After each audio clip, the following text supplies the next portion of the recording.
Human rights have been violated and someone must be held accountable. Ministry of Agriculture and Livestock has got ahead. Who must take responsibility? In fact, in serious democracies, by now, the minister should have resigned from the committee. This is one of the flagship of Honorable William Linturi. And as I said, we support the president. And that is why I'll draw your attention to the voting in the House. Honorable Chair, it was bipartisan. It was bipartisan. That is how serious this matter is. I've looked at the responses from my good friend, and indeed is my friend, Linturi. There's a lawyer saying that says, I would wish that this should become this, so that I don't listen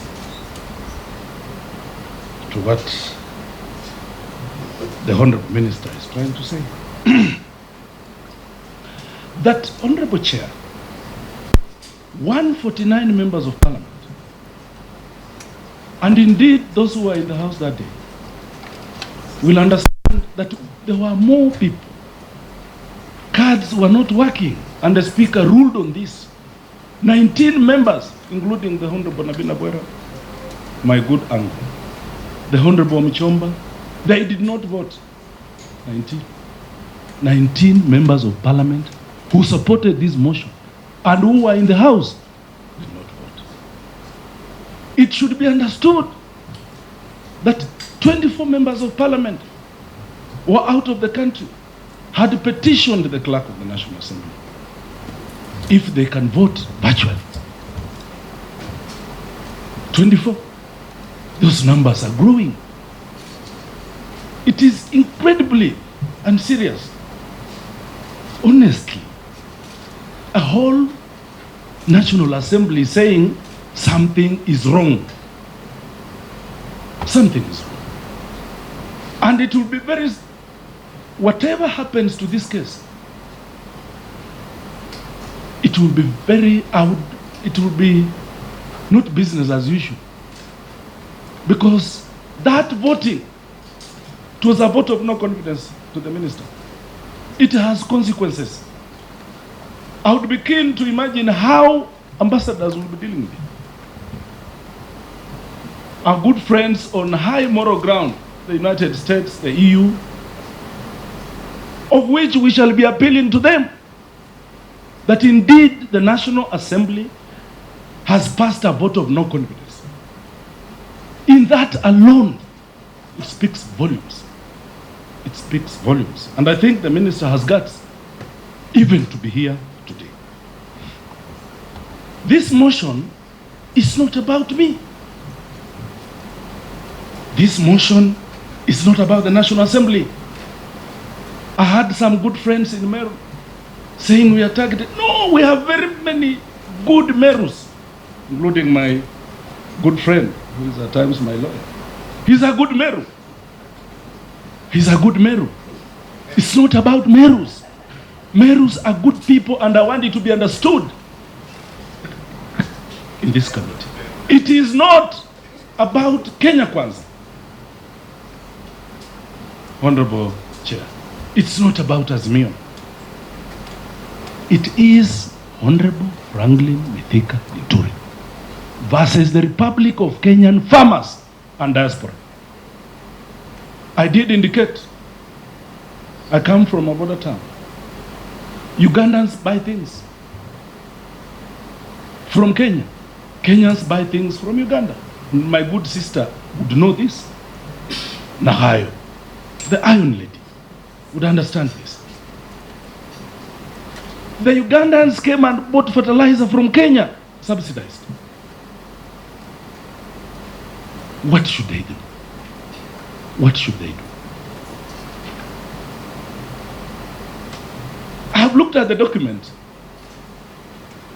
submitted by my good friend Linturi, and it's nothing more than a love letter from a jilted lover. That these are grievous matters of national importance to be reduced to love matters. Ukiachwa achika. Achika. It is indeed unfair to keep dragging the good lady, my sister, Marianne, into these matters. She has a right kukukata, kukukubali. Allow her to proceed on with her life.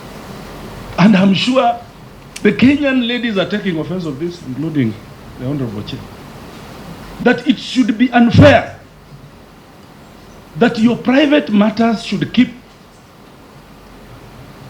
coming up anytime serious matters are raised. The good lady should be left in peace because she has a life, she has a family, she has children, and she needs to move on. We shall speak. This is a select committee. We shall say that which we want to say and that which we think is important to this committee. I did indicate yesterday that very many people approached me to drop this motion. I refused. And in fact, I told one of them, I'm different from the Honorable Mithika Linturi. It should be understood, Honorable Chair, that the Honorable Mithika Linturi started a process such as this. This was going to be the second one in the new constitutional order. Had he been serious, he went ahead, he collected signatures, it was put on the order paper, his motion. What did he do? He went to Naivasha, was given money and love. Chair. That indeed it is a demonstration. Chair, I have a point of order. Point of order by Yes. Honorable George. We've made it very clear that any statements made by a witness, the sponsor, or the respondent must be substantiated. Allegations have been made about going to Naivasha, money being exchanged, and unfortunately we do not have any substantiation on that. Let's not use this opportunity to malign one another. I think we should observe decorum, decency, and we must be relevant. Honorable Chair, it is indeed in public. It is indeed in National Assembly records that a motion to impeach one Anway Guru appeared on the order paper. It is indeed in records of the courts. In the divorce case of the Honorable Franklin Mithika Linturi and Aldai Member of Parliament, Marianne Keitani, as to where the member... Honorable Wamboka, I think you should limit yourself to the subject Well at guided, hand. well guided, Chair. But Madam Chair, I'm a serious Kenyan. I had to do this, and I have done this. Those who don't know, I'm defined by Bayaya, Bala, Banyangali, and Batachoni clans. That definition, those sub-tribes cannot allow me to be bought, cannot allow me to be subverted. That is why we're here. It's because I'm serious, and I will die for the farmers of Kenya.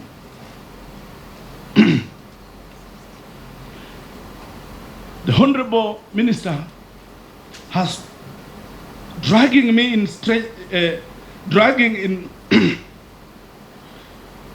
dragging strangers in the name of my alleged affairs, which cannot negate the fact that innocent Kenyans are suffering. would want to understand, by you saying that so and so is Jack's wife, is the honorable member's wife, how does that relate to the suffering of Kenyans? How does that relate? And if indeed honorable chair of Justice Committee is fair, is only seeing one side when we speak, why should the minister bring no, I'm reacting. It is in his submissions. I don't want this committee to be turned, this investigation to be turned into a love affairs investigation. Please limit yourself to your motion. Yes, Honorable Chair, but it must be noted and be on record that in his submissions. Point of order, Chair. Yeah, point of order by Honorable Rachel, Dr. Chair, I did not intend to interfere with statements that the Honorable Wamboka is making, but I would like to raise a matter on Standing Order 77 concerning the language that we use. And 77 says, all proceedings in the House shall be conducted in Kiswahili, English, or in Kenyan Sign Language.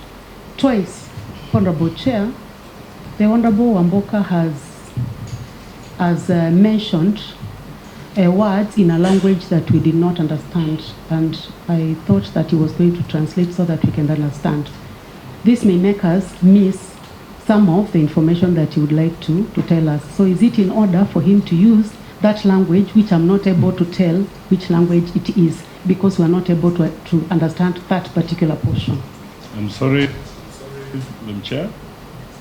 What I meant is I would wish that my ears become my sitting apparatus so that I cannot hear all this.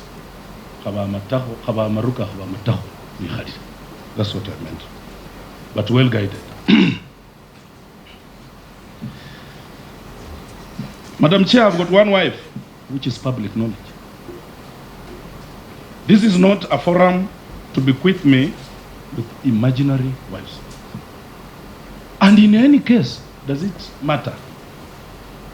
I'm on this honorable chair because he brought it. If you look at his submissions, it's there. Point of order, Chair. Point of order by Honorable Jane. Chair, I believe it is very important that if you make a ruling, the Honorable Member understands that you are directing him on what to confine himself on. And Honorable Chair, if someone disregards that ruling, then you should be able to also call them out of order. Well guided. Well guided. Well guided. But just to note, this is not a divorce case. Madam Chair, we are discussing the conduct of Honorable Mithika Linturi, that we want him removed from the office. Out of this word, I was just imagining, when he was being interrogated to the minister, he said he has in excess of 30 cases in court. We are all Kenyans, members of Parliament. Why him? Why him? Why him? We are speaking. We have a saying in Luya land. The hyena told the stone. You remember the case of J.M. Kariuki when they were investigating his death. Mwangale told his house. It's a house of records.